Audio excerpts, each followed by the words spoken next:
BFM Business, 6h, 9h, écoutez vibrer la planète éco avec Stéphane Soumier dans Good Morning Business. Elle a vibré peut-être au rythme de ce qu'écrit donc ce bouquin. Alors donc si vous nous écoutez à la radio, je vais vous le décrire. C'est un pavé. Alain Laurent est avec nous, écrivain, philosophe, directeur de collection aux Belles Lettres. C'est un pavé colossal, Alain Laurent. C'est vous qui avez édité ce bouquin. Bonjour. Oui, bonjour.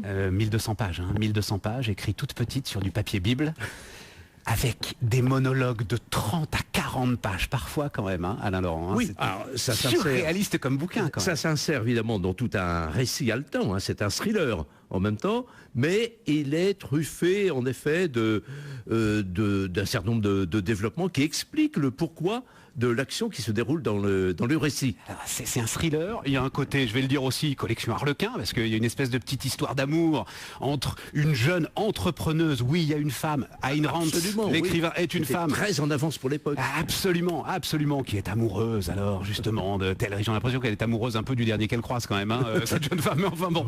Ah oui, mais John Galt, le héros, a tout de même beaucoup de charisme. Et le cœur, c'est qu'un certain nombre de grands patrons décide, alors on est au tournant des années 60 quand elle écrit le bouquin, mais face à un État qui devient fou en termes de redistribution, on va dire comme ça, et de prédation, de racketing de ceux qui créent en fait.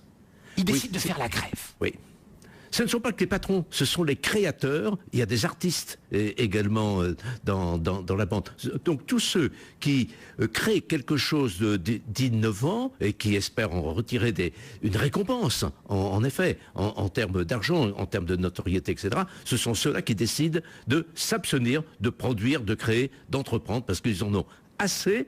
Alors je vais faire référence à quelque chose dont on parle beaucoup avec le nom, d'être plumés, d'être rackettés, d'être spoliés par l'État. Ils disparaissent même. Alors c'est ça qui fait un thriller, c'est que tout à coup l'usine est vide. Tout à coup le bureau du patron est vide. Ah oui, ils font pas de scandale. Voilà, il ne se passe rien. Ah oui, il n'y a pas de réseaux sociaux à l'époque. On se demande s'ils ne sont pas enlevés d'ailleurs pendant le... Tout à fait. Donc ils se concertent et ils se replient à l'instigation donc du plus hardi et entreprenant d'entre eux, de John Galt, et ils se replient dans un coin désert retiré du Colorado.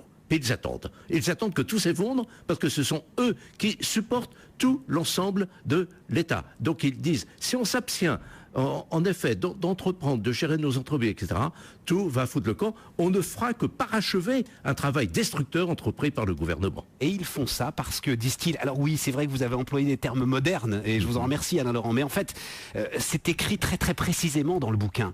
À un moment, dans l'un de ces nombreux monologues, l'un de ces patrons qui disparaissent dit à l'un de ceux qui ne veut pas disparaître, qui aime trop son usine pour partir, c'est lui qui invente un nouvel acier. Oui, Hank Riordan. Il lui dit, mais vous n'en avez pas assez que ceux qui ne font rien pensent que vous qui faites tout, vous deviez tout leur donner. C'est-à-dire, il y a un manque de considération finalement fondamentale au cœur de qui motive la grève de ces patrons. Absolument, on les considère comme des esclaves, comme des gens qui doivent se plier et en effet entretenir les autres. Et entretenir beaucoup plus qu'ils le font, parce que quelqu'un qui entreprend, il donne du travail à d'autres. Mais là, on leur demande encore plus, et comme si ça ne suffisait pas, et il y a intrusion dans la manière de gérer leurs entreprises. On les soumet à un plan, on leur dit qu'ils doivent faire ceci, qu'ils ne doivent pas faire cela. C'est-à-dire que Ayn Rand a génialement anticipé la situation actuelle, moins aux États-Unis qu'en France. Vous allez loin, Alain Laurent. Mais allez, on va prendre un peu de temps, mais c'est vrai que, alors donc, cet État se développe, écrit une constitution qui peut sembler folle, mais je vais lire l'article 2 de cette constitution. Article 2. Toutes les entreprises industrielles et commerciales, toute activité confondue, devront demeurer opérationnelles. Leurs propriétaires ne pourront se retirer, abandonner la direction de leurs affaires, fermer, vendre ou transférer leur entreprise, sous peine de l'avoir nationalisée, ainsi que tout ou partie de leur patrimoine. Quand on met face à cela, je ne veux pas faire de provocation, mais la cession obligatoire des sites industriels rentables, le texte de projet de loi qui est aujourd'hui soumis à l'Assemblée nationale, on se dit qu'on n'est peut-être pas effectivement très très loin. Bien sûr, là encore, j'y reviens. Ayn Rand a su repérer et exploiter très très tôt, puisque aux États-Unis, ce roman est paru en 1957. C'est-à-dire, on n'imaginait pas du tout les développements qui ont pu intervenir depuis. Ensuite. Donc elle a prolongé, ça c'est le don de la romancière, n'est-ce pas? Elle a prolongé des lignes de force tout à fait désastreuses qu'elle voyait apparaître à l'époque. Ce bouquin est devenu un mythe aux États-Unis. Absolument. Est-ce que vous pouvez nous donner l'importance de ce bouquin? Il est écrit, mais alors je ne sais pas si c'est publicitaire de votre part en quatrième de couverture. Le bouquin le plus vendu après la Bible aux États-Unis. Ah, c'est une enquête d'ailleurs de la librairie du Congrès qui fait autorité aux États-Unis. Ça date d'ailleurs d'une bonne quinzaine d'années, mais depuis ça s'est amplifié d'ailleurs. Et actuellement aux États-Unis, Atlas Shrugged, donc en français la grève, a été vendue à plus de 7 millions d'exemplaires. Ça ne se limite pas qu'aux États-Unis. Plus de 20 millions d'exemplaires dans le monde entier. C'est un mythe qui jusqu'alors était totalement inconnu, pour ne pas dire censuré d'une certaine façon en France. Mais qui défend quand même une théorie, alors vous êtes aussi philosophe, oui. Parlons-en, une théorie de l'égoïsme absolu. Alors le titre effectivement c'est Atlas, vous me disiez c'est absolument intraduisible. Hein. Oui, c'est même imprononçable, Atlas Shrugged, oui. Atlas a bougé les épaules. Oui, il secoue les épaules pour laisser tomber son fardeau. Voilà, il dépose son fardeau. En pensant que ça ne sert plus à rien, que c'est contre-productif. Mais c'est scandaleux. Mais c'est la théorie de l'égoïsme absolu. C'est la théorie que chaque homme ne doit compter que sur ses propres forces et ses propres ressources pour avancer. Oui, c'est pas l'égoïsme absolu. D'ailleurs, dans les termes modernes, c'est l'égoïsme rationnel. C'est-à-dire que c'est un égoïsme qui interdit absolument de s'en prendre à l'égoïsme des autres. On se respecte mutuellement. Mon égoïsme s'arrête là où commence l'égoïsme. Voilà, exactement, c'est cela. Et par conséquent, ça interdit la prédation.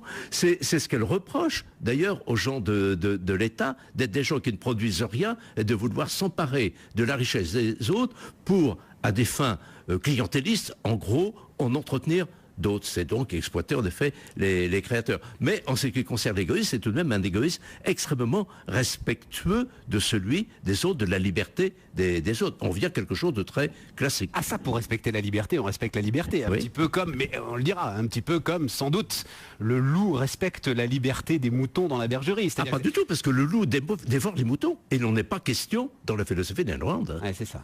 Le mouton a également son égoïsme. Il est rigoureusement interdit d'agresser, de dépouiller les autres.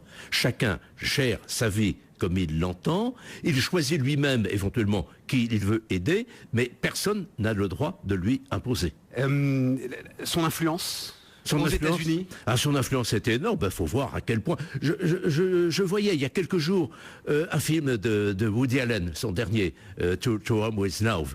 Eh bien, dedans, il y a une référence à Ayn Rand, mais qui va de soi, comme si tout Américain était censé la connaître. N'est-ce pas? Alors c'est pas la référence à la grève, c'est la référence à un autre très grand roman d'Ayn Rand, La Source Vive.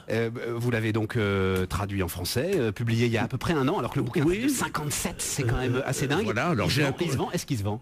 Il se vend bien, il se vend mieux qu'on l'aurait cru. Hein. Maintenant, on arrive aux 7000 exemplaires, ce qui était tout à fait inespéré pour quelqu'un de totalement inconnu. Et les rares qui la connaissaient la décriaient, la désignaient comme une quasi-nazie, etc. Alors qu'elle est tout l'inverse. Et je l'accompagnais d'une biographie intellectuelle de la dame. Je vous laisse la responsabilité de ces propos. Lisez-le, c'est intense, ça je suis d'accord avec vous. Après, il y a des moments où on a envie de le balancer par la fenêtre quand même, hein, pour être très très franc avec vous, Alain Laurent. On se dit, là elle pousse le bouchon très très loin, mais c'est le propos, c'est le but. C'est stimulant. C'est stimulant, voilà. Oui. On va le dire comme ça, c'est stimulant. Merci beaucoup d'être venu nous voir, justement pour nous stimuler. Alain Laurent, donc directeur de collection aux Belles Lettres, c'est donc édité aux Belles Lettres, hein, La Grève d'Ayn Rand. Il sera 8h.